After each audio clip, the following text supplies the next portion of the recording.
Today we're going to go over treatment options for methamphetamine use, mainly in high school students, but when you do methamphetamine use, it kind of covers everybody because treatment's pretty much the same.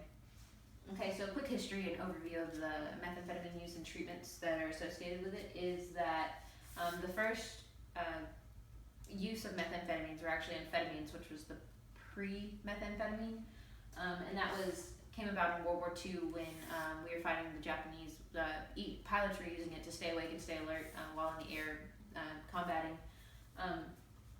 And treatments weren't a concern back then because of the war.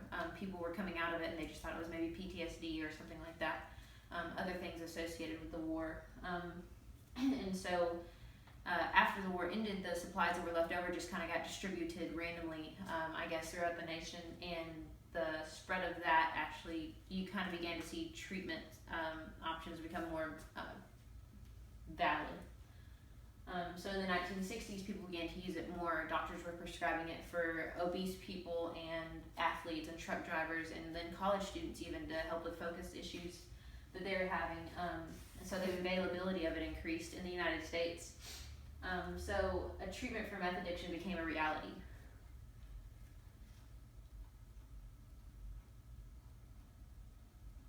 Okay. Compared to other drugs, the drug targets the dopamine levels in the body, so it creates a feeling of euphoria, and because that's associated with the brain, the body longs for it, which is kind of why it's so hard for meth users to get away from it, because it's not just a thought, it's the body actually needs it.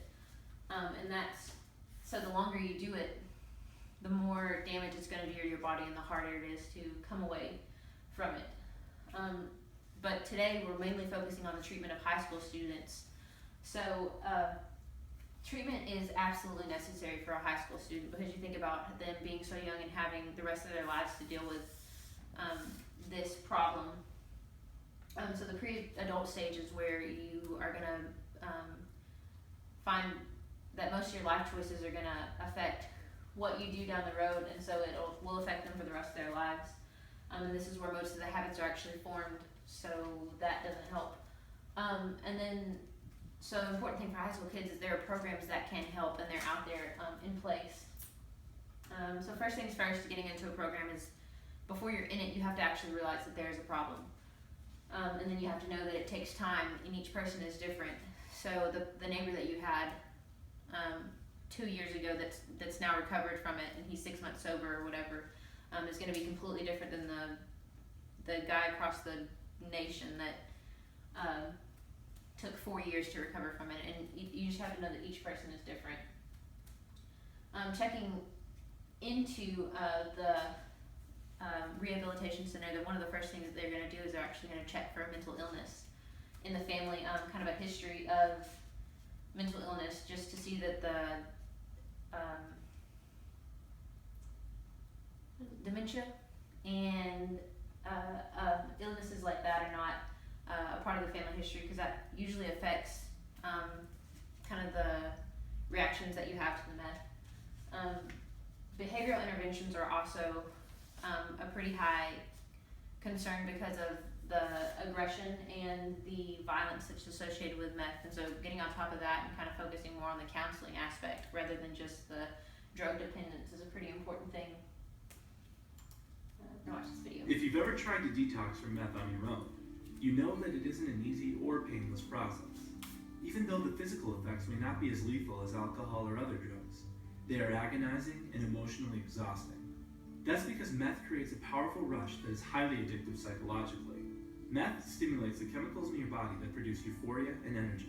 Over time, your body adapts to meth's presence and stops making these chemicals on its own.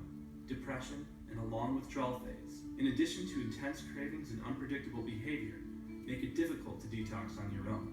This can lead to a discouraging cycle of trying to quit and failing. To break out of this cycle, you will need more than willpower and strength. You will need professional help.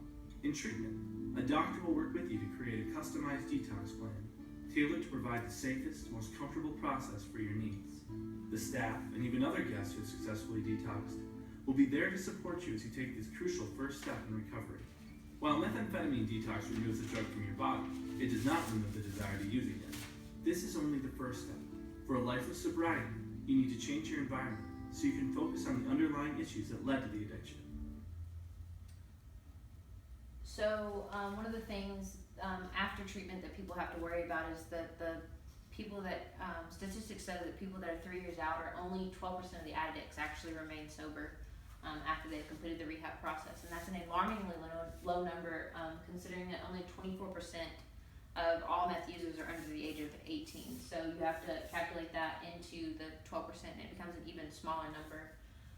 And just mainly that's because of the lack of knowledge out there about meth and the effects that it has in the way that it takes over the body and the brain.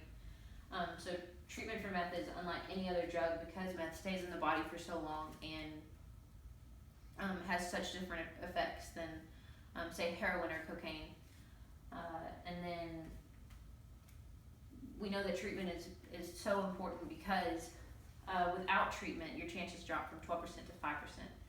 So for a high school student, I would encourage that you get them help and you get it quick so that they can get out quicker and enjoy life.